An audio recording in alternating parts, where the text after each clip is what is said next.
Alas 5:10 na, 1 Western Visayas na. Alas 5:10 na, 1 Western Visayas na. Tutukan subong nga Webes. 89 ka ROTC cadets nga nag-training sa Camp Hernandez sa Dingle, Iloilo na food poison sang ginkaon nga pork adobo. Balay sa Talisay City, liwat nga ginsulod sang kawatan, folding table kag vacuum cleaner na taban. Truck driver nga empleyado sang Iloilo Provincial Government nakakuhaan sang 7 million pesos nga balor sang suspected shabu. Kahandaan sa tiyon sang lino gintako sa ginhiwat nga nationwide simultaneous earthquake drill. Kag paghalog sang valve sa pipeline gintumod nga rason sang MPIW sa pagpuswak sang tubig sa dalan sa Haro, Iloilo City.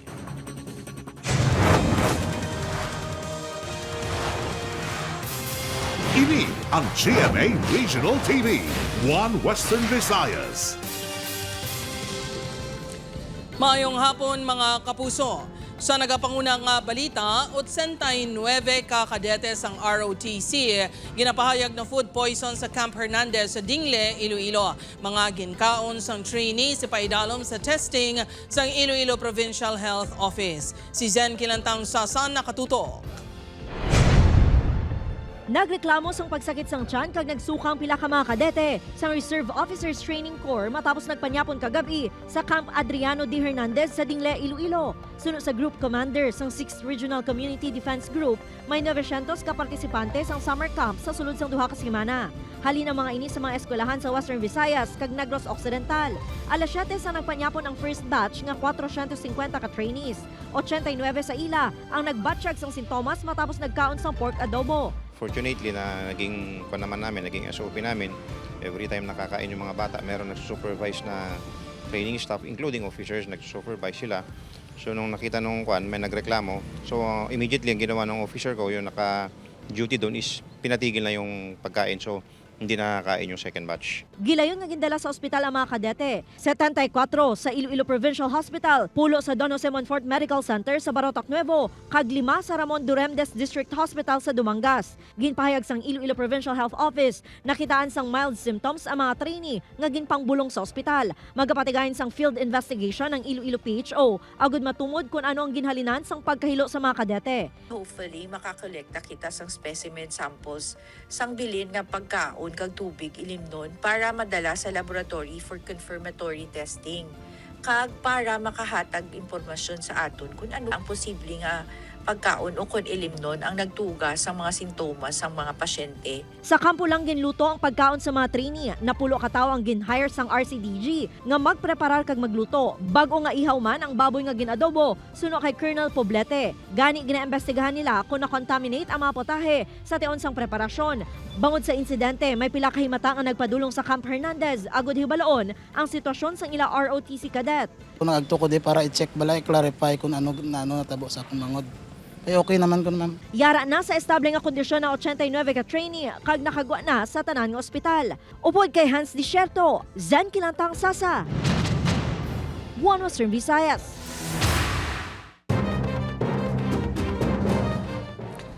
Para sa dugang nga mga detalye sa Negros, kag panay makaupod ta si Adrian Priatos. Adrian?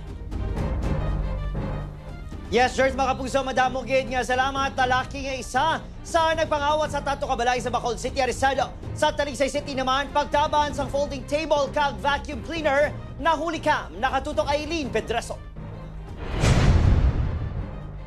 Makita sa sining nga CCTV footage nagwa sing isa ka balay sa Talisay City nga nagalakat ang lalaki nga nakakalo kag naka-face mask. Wala nakuhaan sa CCTV kundi ini nagdiretso. Apang makaliga na masobra 15 minutos, makita nga ala na ini sa puwerta sang gate sang balay.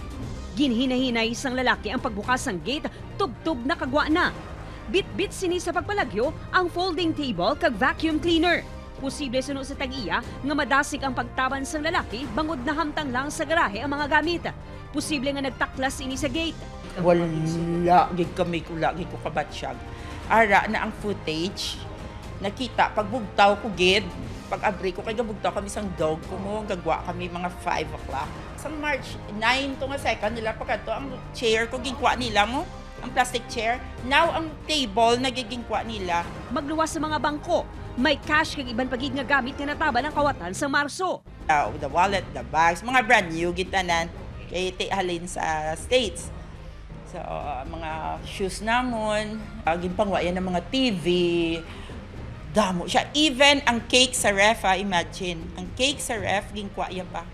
Posibleng suno kay Grace nga ang suspect sa Marso nga insidente sa pagpangawat, amuman ng suspect sumunga Hunyo 14. Ginimbestigaran na sa kapulisan ng insidente base sa kuha sa CCTV. Sa mga amo nga insidente, no, may ara kita ginatawag nga motive. Tapos may ara sila nga chance nga makakuha, opportunity nga ginatawag. Most probably ang sa mga balay, no, nga na left nga open ang mga gates, open ang mga doors. Sa Bacolod City, arestado sang kapulisan ng 21 anyos nga lalaki nga ginatudlo suspect sa pagpangawat sa 3 kaseparado nga mga pamalay sa Barangay Granada. Nakapalagyo ang upod sini nga menor de edad. Apang na-recover ang mga kinawatan nga 3 ka cellphones, 4 ka mga relo, kag mga kables ng kuryente nga may kabugusan nga balon nga 100,000 pesos. Upod kay Reynald Castillo, Eileen Pedraso. 1 Western Visayas. Mga kapuso truck driver nga empleyado sang Iloilo Provincial Government nakuhaan sa masobra 7 million pesos nga balor sa suspected shabu sa Santa Barbara, Iloilo. Si Zen Kilantang Sasa nakatutok. Dakop sa ginkasa nga buy-bust operation nga ginpangunahan sang Iloilo Provincial Drug Enforcement Unit si Giovanni Adelantar, 51 anyos, residente sa Barangay Don T. Lotero East, Haniway, Iloilo. Nadakpan si Adelantar sa Barangay Kamambugan, Santa Barbara, Iloilo kahapon. Nakuha sa iya ang masobra 1 kilo nga suspected shabu, nagabalor sang halos 7.8 million pesos. Si Adelantar ang ginatudlo nagasupply sang iligal nga droga sa pila ka kabanuhanan sa probinsya. Halin ang supply sa Metro Manila. Base sa impormasyon nagikan sa PDEU, ang subject ang nagatrabaho bilang truck driver sa Iloilo Provincial Capital. Ginakabig ini nga high-value individual sang kapulisan. He was a PNP PTEA watchlisted. So nakabigayan kami kahapon ni maka-transaction ni sa iya sang 5 grams in consideration sang 13,000 pesos. Suno kay Governor Arthur Defensor Jr., dapat manabat si Adelantar sa akusasyon batok sa iya.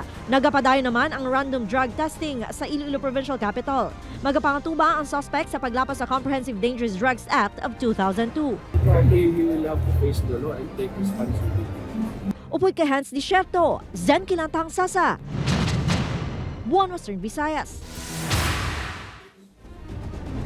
Kapuso, stray bullet nagtupa sa top sa isang balay sa Binalbagan, Negros Occidental. Garing balita nga itong kintutukan. Nagkalabuslot ang kisamesang pamilya Pabilyon sa Barangay Biao, Binalbagan matapos maigo sang stray bullet Hunyo 15 sang gabi. Nakabati kuno sang lagapok sa atop si John Paul apang wala ini nagunauna nga stray bullet ang nagtupa. Hinali lang naglupok, may naglagapak sa amon nga atop. Kaling kantuan ko sila nga duwa kung ano sila. Pagsaka sa atop, dito na nila nakumpirma ang agi sang bala. Na-recover man ang bala sa sulod sang balay. Agi ni sang bala, hindi sang ilaga. Yung dulot sang kisame, sa buslot sa kisame. Tapos, amutong ipangita naman ang bala kung diin kung tuod nga stray bullets. Wala pa na report sa pamilya sa kapulisan ang insidente. Apang ginatutukan na ini sa kapulisan. Kaya nga nag-issue si PNP, nag-issue si government of license to civilian because we call them as responsible firearms holders. When you discharge the firearms, kung naglupok na siya sa babaw, hindi na siya mag-continuous na makato sa babaw. Mabalik na siya. Upod kay Herald Eka, Adrian Pretos, 1 Western Visayas. Sa iban pa nga balita, kahandaan sa tiyon sang linog gintakos sa ginhiwat nga nationwide simultaneous earthquake drill. Mga ospital ginatutukan sa Office of the Civil Defense 6. Si John Sala nakatutok. Dululugan nga nag-duck, cover and hold ang mga personnel bisita ka ba pasyente sa outpatient department sa Western Visayas Medical Center. Ining kaangon sa nationwide simultaneous earthquake drill kay nasa aga. Kinaanda na ang ining aktibidad sa Office of the Civil Defense apang makabi nga mas kritikal ini subong matapos ang magnitude 7.8 kalinog sa Mindanao sang damnaglang. In place naman ang mga mechanism naton. So but then again, we just have to test it lang kung sa actual scenario bala if safe as planned gid bala ang i-implement natin. Kung mga emergency plan lang ang basihan, suno kay Banyas handa ang rehiyon sa pagluntad sang mga mabaskong nga linog. Apang may mga kulang pa kaangay sa mga gamit sa emergency response. Bilang Apex Hospital sa rehiyon, masami nga nagaginuto ang mga pasyente sa WVMC. Gani isang open space sa mga pagpanghangkat sa evacuation sa tion sang linog. Munang ginakonsidera namo kay hindi kami ka-evacuate diri sa sulod. So sa dalan kag sa ang pinaka-open gid nga field is ang football field sang housing. Ginapasiguro man sa tagdumalahan nga safe for occupancy ang mga building sa ospital. Nagpakigbahin man ang mga empleyado sa Iloilo City Hall sa earthquake drill. Amo man ang mga empleyado sa Iloilo Provincial Government. Sa Bacolod City, nagpatigayon man sa earthquake ag structural collapse drill ang Police Regional Office Negros Island Region. Gintakos ang kahandaan sa kapulisan sa senaryo sang linog kung saan may mga ginpang rescue kag may mga casualties. Mas importante yung meron tayo talagang to ensure enough knowledge, enough actions when it comes to mga uncalled emergencies. Yung partnership with other agencies. Ginpahanumduman ang mga nagtambong sa aktibidad nga tandaan ang mga nagakadapat nga himuon sa tion sang emerhensya. Upod kay Cyril Duque, John Sala. One Western Visayas. Mga puso, nagparada naman sa mayor nga mga dalanon sa Bacolod City ang empleyado ng LGU, local officials, kag iban pa nga government agencies kainas nga aga kadungan sa ika-88 nga Charter Day sang syudad. Ginsudan ini sa malipot nga programa kung saan ginpatpat ang importansya sang pagkilala sang kasaysayan kag kung paano nabunag ang syudad sang Bacolod. Hinagi sa pagpirma sang Commonwealth Act No. 326 ni President Manuel L. Quezon sang tuig 1938 dangin syudad ang Bacolod. Bantayan. Paghalog sang valve sa pipeline gintumod nga rason sang MPIW sa pagpuswak sang tubig sa dalan sa Haro, Iloilo City sa pagbalik sang One Western Visayas. Ini ang GMA Regional TV, One Western Visayas.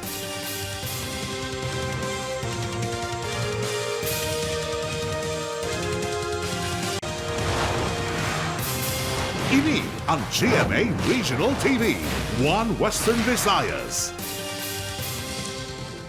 Mga kapuso, pagpuswak sa mabaskog nga tubig sa pipe-laying works ng MPIW sa Haro nakuhaan sa video. Pagbaha nagluntad, ini ang gintutukan ni Kim Salinas live sa Barangay San Isidro, Haro, Iloilo City. Kim?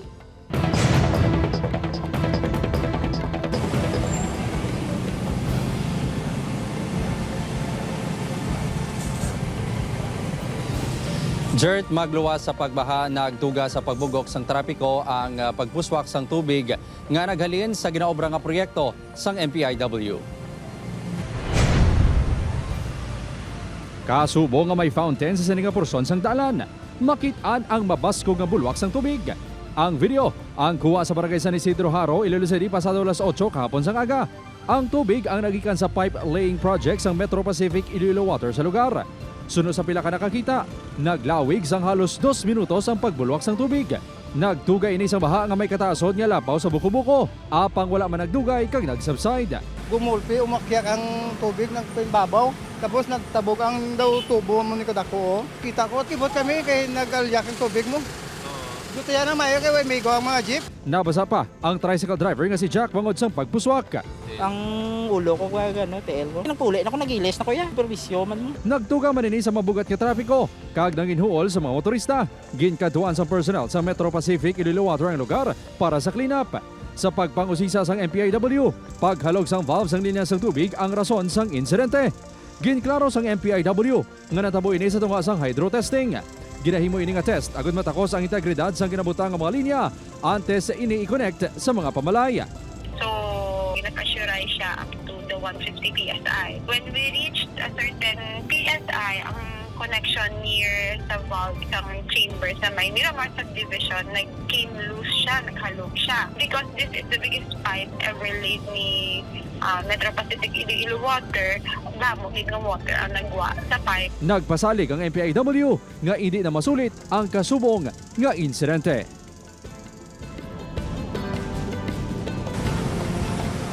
Jert, suno sa MPIW ang dako nga volume sang tubig nga nagpuswak ang hindi pag-charge sa mga konsumidor.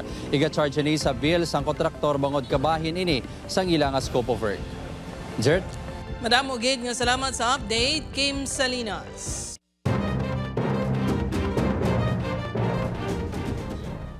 Apat ka persona patay sa duha ka separadong aksidente sa dalan sa banwa sang Ilog Negros Occidental kag Carles sa Iloilo. Yaring balita ang aton gintutukan. Pareho nga ginbawian sa kabuhi ang duha ka rider matapos ng bungguanay ang ilang motorsiklo sa National Highway sakop sang Barangay Manalad, Ilog kagabi. Ginkilala mga biktima kanday Vincent Toledo, 26 anyos, SK chairman kag manunudo sa isa ka kolehiyo sa Kabangkalan City kag Jonel Danoog, 29 anyos. Yara sa magkatuhay nga direksyon ang duha ka rider sa nagbungguanay. Pareho sila nga nakaagom sa mga patal nga pila sa ulo bangod sa impact sang pagkabunggo. Naglakaw siya sa iyang lane na sumalang yung nasugata nga puli sa kawayan.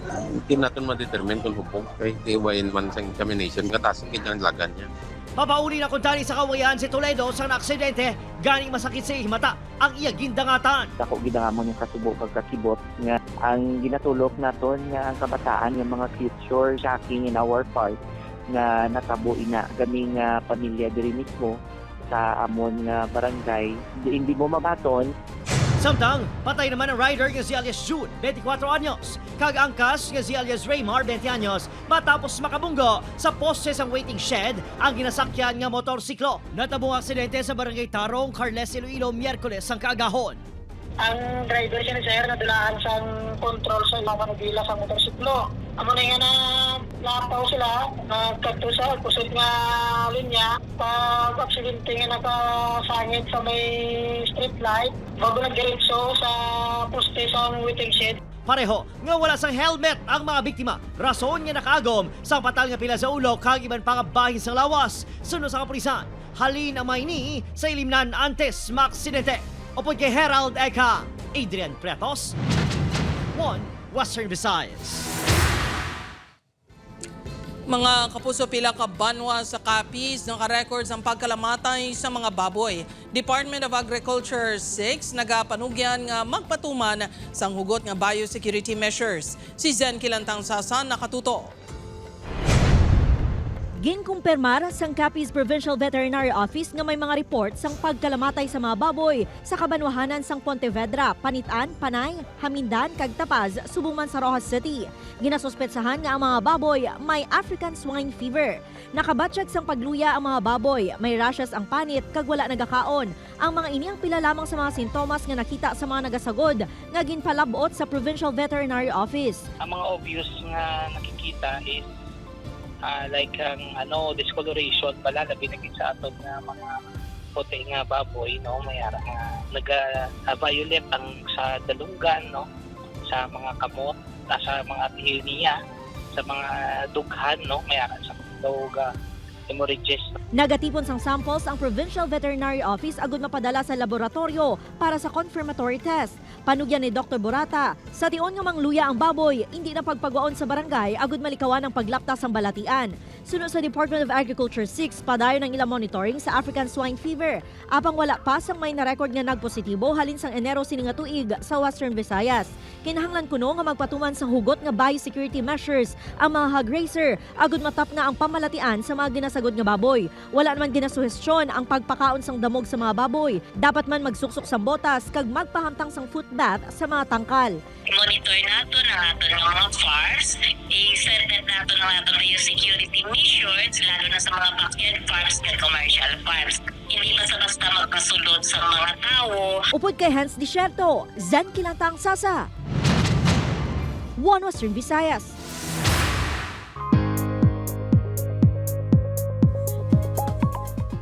Balantayin mga puso, ginomonitor subong sa pag-asang isa ka low pressure area sa Gwa sang Paragon Philippine Area of Responsibility. Uli nakita sa pag-asa sa kalayon ni 2,415 kilometers sa silangan sa Eastern Visayas. Sunod sa pag-asa, may chance sa ini nga mangin bagyo sa mga masunod ni adlaw kung posible nga magpalapit o kung magsulod sa par sa weekend. Pwede man nga may aral sa pagbago gani magtutok lang sa updates. Sa subong, wala pa sa epekto sa pungsod ang nasambit nga LPA pero bangon sa easterly sa localized thunderstorms, may chance sa gihapon sa pang-ulan sa pila ka lugar. Sa dato sa Metro Weather, may chance sa lapta-lapta nga ulan sa Western Visayas, kag Negros Island Region.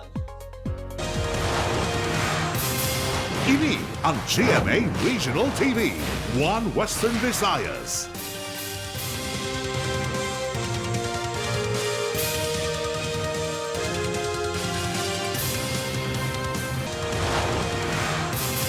Ini ang GMA Regional TV, One Western Visayas. Mga kapuso patayang mag-amay nga Junio Belonio Sr., 64 anyos, kag-anak nga si Denmark Belonio, 39 anyos, matapos ng makuryente sa barangay Imbang Grande, Pasig City. Sunod sa Pasig City Police, nagakayos ang wire sa electric pump sa ila ug saran ang amay nga si Junio sang nakuryente ini. Nakita ni Denmark nga nakuryente ang iya amay, gani gintinguan sini nga masalbar apang pati siya ang nakuryente man. Nakaagom sa severe electric shock injuries ang duha. Dugang pa sa kapulisan posible nga nagsala ang amay sa pagtakod sang kuryente. Nadala po sila sa hospital dito sa Pasig City pagkatapos dito para ibalik ang affected physician. Naalimunaw ang 4 ka cellphone nga nagabalor tanan sa 28,000 pesos kagang belt bag nga may unod nga masobra 2,000 pesos nga cash. Ini matapos ginkawatan ng barak sa mga construction worker sa barangay East Timawa Molo, Iloilo City. Sunod sa mga trabahador na tabuan nga nag-overtime sila kagabi rason nga wala makabatyag sang nagsulod ang kawatan. Alas 2 na sang kaagahon sa nadiskubrihan sang foreman nga bukas ang puwertahan sang barracks. Ginapanugyan na naman sang kapulisan ng publiko nga mag-aligmat sa mga pagkabutang kag hindi maghatag sang oportunidad sa mga kawatan. Mga las 2 na dula cellphone namon pagbugtaw namon way na sa Georgia. Hindi man sila kapating mga outsiders mo kay damo manabi sila nga construction worker dira kag tama katanda ang nagkuha no nabalaan niya kung diin sila ga charge. Kapuso, nagwa sa resulta sa autopsy sa bangkay sang 38 anyos nga maestro ang ginpatay sa barangay Iris, Bacolod City nga ginkuga ini antes ginpainom sang muriatic acid. Asphyxia ukon pagkakuga kag ang epekto sa muriatic acid nga ginakabig isa kasahi sang corrosive substance ang yaging kamatay sunod sa kapulisan. Ginakabig na sa kapulisan yung case closed ang kamatayon ni Alice Boy pangunadak pa ng suspect na college student kag napasaka na sa reklamo nga murder. Isa sa mga anggulo nga gintutukan sa kapulisan ang pagpangutang sa suspect sa biktima. Nag-inom-inom pa sila antes nagluntad ang krimen.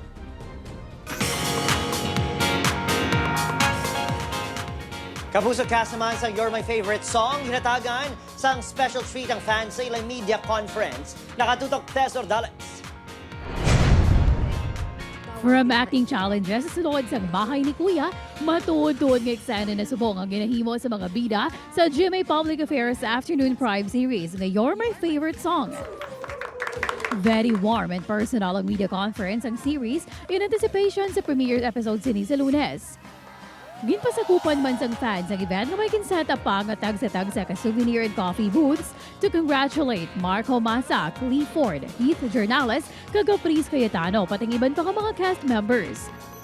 Sunday Caprice kag Marco excited sa mga feedback kuno sa Kapuso viewers sa ilang drama series.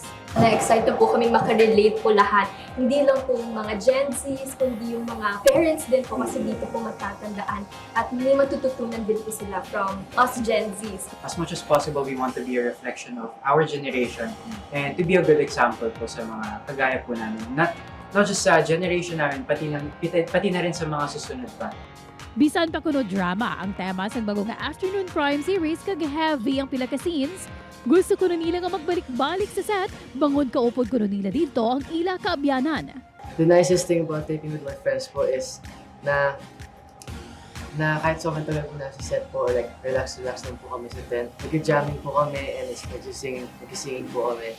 And it's just really a great time overall. Tapos tatawanan po. Last taping, nag-basketball kaming mga boys. So, yun yung naging bonding namin. Pero syempre, minake muna namin na wala kaming eksena afterwards para at least hindi professional kami. Syempre, yung favorite bonding namin ni Caprice ay food trip. Tess Ordales. One Western Visayas. Mga puso, yari na mabalantayan sa The Master Cutter. Si Otto ay handa na nga madakpan ang sa likod sa online dating kag kidnapping. Matigayon ay hanang plano batok sa kaway. Bantayan ni nakaroon sa GMA Prime 8 p.m. pagkatapos ng 24 oras. Samtang, ang charm ni Galo magamit bala nila para sa bagong misyon sa Task Force Firewall. Mangin effective bala ini? Apang sino bala ang magapangimon? Bantayan ni nakaroon 8:50 p.m. sa atong GMA Prime.